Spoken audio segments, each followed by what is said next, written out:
Alright boys, this is just to explain the multiple choice section of the assignment for week 3. I know a few of you had questions about some of these questions, so I'll do the multiple choice one in this video, and then the next one will be that written section. Alright, the first question said we have to solve where x squared minus 9 is greater than or equal to 0. I think straight away the easiest way to do this is just to graph it, so we end up with x minus 3, x plus 3 as we factor that. Where's that positive or equal to 0? Well, if we graph this, we'd end up with a parabola, and what we'd find is that that is 3, that is negative 3. So where is this above the y-axis? Where do I get a positive answer? All this and all this. So your answer is that x is greater than or equal to 3, or x is less than or equal to negative 3. If you simply square root both sides, you may get the answer of A. Or if you neglected the fact that it can also be the positive or negative solution, you get B. If you misread it and thought it was where it was less than 0, that's the bit where it's all less than 0, and that would be between 3 and negative 3, but our answer is in fact D for question 1. Question 2, simply just putting it in your calculator, we get A. There shouldn't really be any questions there. And the main thing to look out for, if there were options where rounding could be an error, look out for that, but in this one I think it's pretty straightforward. So that's question 1 and question 2 respectively. Question 3, alright, to be a positive definite, well, remember a definite is something that looks like this or this, where we are definitely sure it is positive. Now in either case we need the discriminant to be less than 0. What it means is we have no roots, okay, no real roots, and then to be a positive definite, well, it's going to have to be positive the whole time, which means it's going to have to be concave up. This situation down here is a negative definite. That's still a definite because we're definitely sure it has no roots because the discriminant, but in this case we want a positive definite, so our answer is C.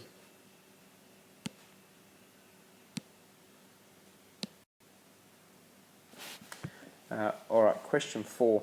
Well, again, we've got this situation where we're given a couple of options and we're told that we know that sine alpha is equal to negative 3 on 5, and we're told that cosine alpha is negative. Well, where do I know that both sine and cosine are negative? It's down here in quadrant number 3, which is also where tan's positive. So either way, your answer for tan is going to have to be positive. So realistically we look at this and it's a situation where we have a triangle, and that's our angle alpha, because remember we're talking about that in the third quadrant. And the opposite here, this is just your right angled trig, opposite over hypotenuse. Well, our hypotenuse has got to be the longest, it's 5. That's got to be 3, well it's just a 3, 4, 5 triangle. So my ratio for tan is adjacent, which is 4. My adjacent, which is 4 over 3. Okay, so that's our answer of 4 over 3 there. Next question is about a locus. So I've got x squared equals 8 outside of y minus 2. Alright, a couple of things here. Remember, this is in the form 4ay. So it's 4 times what gives me 8? Well, that's 2. My value for a is 2. Again, the value for my vertex is simply picking off those numbers there. Well, of course, my vertex is going to occur at 0 and 2. And my focus, you'll remember, is the point on my parabola. Well, what's our vertex? Vertex is, sorry, I've made a mistake here. That's actually a plus in the question. So I've written the question down wrong, which means, of course, that answer there is a negative. So our vertex is somewhere down here. What? That's very poorly drawn, but that's 0, negative 2. And our focus is this point up here, which is, of course, a units above. And because a is 2, we'll move up 2 units from negative 2, which means that my focus, which is S here, is 0, 0. We don't move across, so that stays the same. And then, of course, we move up 2 units. So my answer there is B. My answer is B for question number 5. Number 6. If we have a look at it, I've written down our equation here. You don't actually have to solve it. You could go and look at any of these situations, but I think the quickest way to solve it is to actually solve it. Minus 6x minus 3 equals 60. So minus 2x minus 3 equals 60. Minus 2x equals negative 63. So x equals negative 63 on 2. Now, our answer is not greater than 0. That's wrong. We see it is less than 0. It's not irrational. Irrational means that it couldn't be written as a fraction, and it's not an integer because we end up with 0.5 in our answer, 31.5, negative 31.5. So our answer is that it is simply a negative solution, which is B. Alright, this is the one a lot of people decided to be a little bit creative with. We have 2n plus 1 equals negative n plus 1. Alright, well, we've got an absolute value there, so it means to start with we just solve it as normal. So option 1 is 2n plus 1 equals negative n plus 1. We notice already is that we've got 1 on both sides, so I'll end up with a 0 somewhere. So I end up with 3n equals 0. I've simply subtracted 1 from both sides and then added n, and n equals 0. Now, let's be clear, that's a valid solution. All that means is that one of our solutions is that 0 is true. And if we look at it, if we put 0 in here, I end up with the absolute value of 0 plus 1.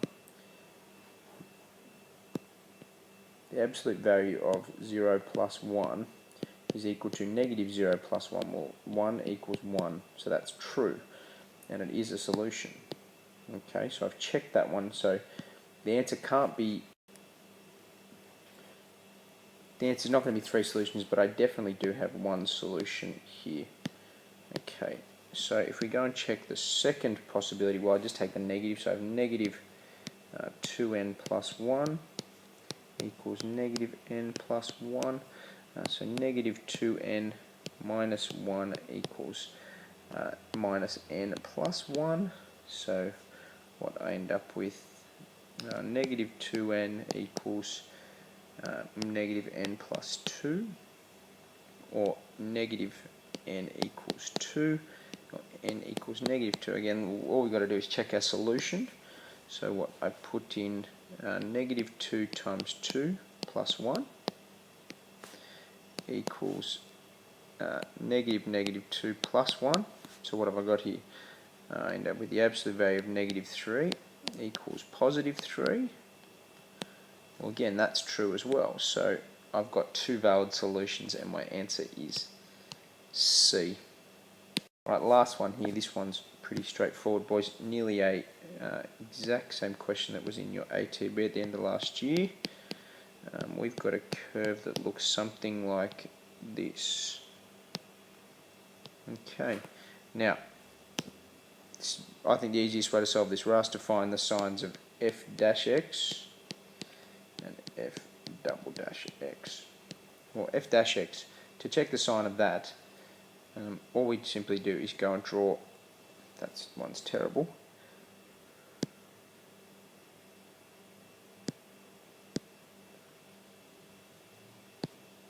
Sorry about that.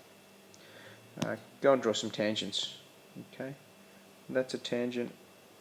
That's a tangent. They're pretty poorly drawn, but you can see the tangent. I hope you see that any tangent we draw there is going to have a positive gradient. So it means that that one's going to be greater than 0. And again, for f double dash, we just test the concavity. Well, it's concave down. Or the other way to think about it, if we look at these gradients, they're becoming flatter. So if the gradients are becoming flatter as well, or the easier way is that it's concave down, not concave up. Well, that means the sign of the second derivative is going to be negative always. So we've got first derivative is positive, second derivative is negative. Our answer is B. Alright, boys, I hope we understand these ones, and multiple choice is somewhere where we really want to be aiming for 8 out of 10 plus, half yearly in any major exam. So let's try to nut out some of these errors. Remember, I've put together another video for the written questions as well.